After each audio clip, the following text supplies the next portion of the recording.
इस मुद्दे को लेकर के जिस तरह से एक शांतिपूर्ण जो छात्रों का प्रदर्शन था, अपनी चिंताओं को लेकर के, अपने कंसर्न्स को लेकर के, अपनी आकांक्षाओं को लेकर के, क्योंकि मैं भी एक अभ्यर्थी रहा हूं एक वक्त पे, चाहे डीयू में एडमिशन का हो, एसआरसीसी में हम लोगों ने एंट्रेंस एग्जाम लिया था, चाहे अपना पोस्ट पीजी एमबीए जहां से किया है उसके लिए हम लोगों ने एग्जाम लिया था जीमेट का, टॉफल का, और इसके बाद अलग अलग जो परीक्षाएं हम लोगों ने ली है अपने जब थर्ड ईयर में थे, चाहे कैट का एग्जाम हो, चाहे एक्सएलआरआई का एग्जाम हो, तो हम लोग को पता है कि इसमें कितनी तैयारी लगती है, कितना कठिन होता है।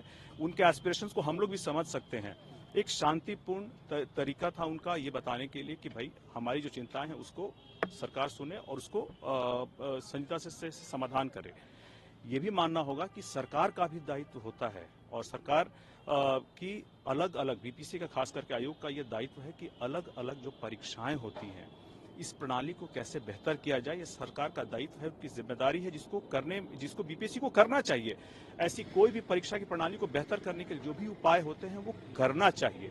तो यही करने के क्रम में अगर जो परीक्षाओं छात्र और अभ्यर्थी हैं उनकी कुछ चिंताएं हैं तो उसको भी एड्रेस करने के जो एक शांतिपूर्ण उनका प्रदर्शन था, उसमें एक राजनीतिक दल, विरोधी राजनीतिक दल जो अब अप्रासंगिक हो चुका है इंडिया गठबंधन के सामने, अपने असामाजिक तत्वों को उसमें घुसा करके उन्होंने इस पूरे प्रदर्शन को बदनाम करने की कोशिश की, अभ्यर्थियों को बदनाम करने की कोशिश की। हर ऐसा मुद्दा जो राजनीतिक मुद्दा नहीं होना चाहिए उसको उन्होंने उठाने की कोशिश की, युवाओं के भविष्य से खिलवाड़ करने की कोशिश की। इसकी हम लोग सख्त निंदा करते हैं। किसी भी दल को, खास करके अभ्यर्थियों को और युवाओं के भविष्य को लेकर के कोई भी मुद्दा जो होता है उसको राजनीतिक हथियार नहीं बनाना चाहिए और इस बारे में उनको सोचना चाहिए कि इस तरह की अगर चीज़ों को उठा करके अगर राजनीतिक मुद्दा बनाएंगे तो आगे आने वाले जो अलग अलग परीक्षाएं होंगी उस पर उसका प्रतिकूल प्रभाव पड़ेगा। सरकार का इसमें उनका स्वागत होना चाहिए, उनको भी नई परीक्षा की प्रणालियां लाना चाहिए, कोशिश करना चाहिए कि इसमें अभ्यर्थियों को भी जहां तक हो उनकी चिंताओं को, आशंकाओं को समाधान करना चाहिए।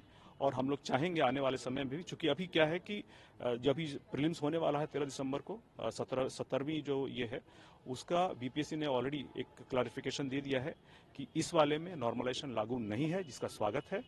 तो कह रहे हैं कि आरजेडी और इसका स्वागत है। प्रोवोक करके पॉलिटिकल कॉन्स्पिरेसी आपको लग रही है इस घटना? बिल्कुल, ये पॉलिटिकल ये कॉन्स्पिरेसी है राजद की तरफ से। इन्होंने कोशिश की है इस शांतिपूर्ण जो उनकी उम्मीद थी, चिंताएं थी, उसको उन्होंने एक गलत तरीके से भड़का करके कोशिश की कि कैसे इस विरोध को वो उग्र बना सकें, भड़का सकें, ताकि वो एक अपनी जो उनकी प्रासंगिकता धीरे धीरे खत्म हो रही है इंडिया गठबंधन के सामने, अपने आप को कैसे प्रासंगिक बना सके युवाओं के भविष्य से खिलवाड़ करते हुए। ममता बनर्जी ने कहा if Congress are not able then I will lead the India bloc front, क्या कहेंगे आप इस पर?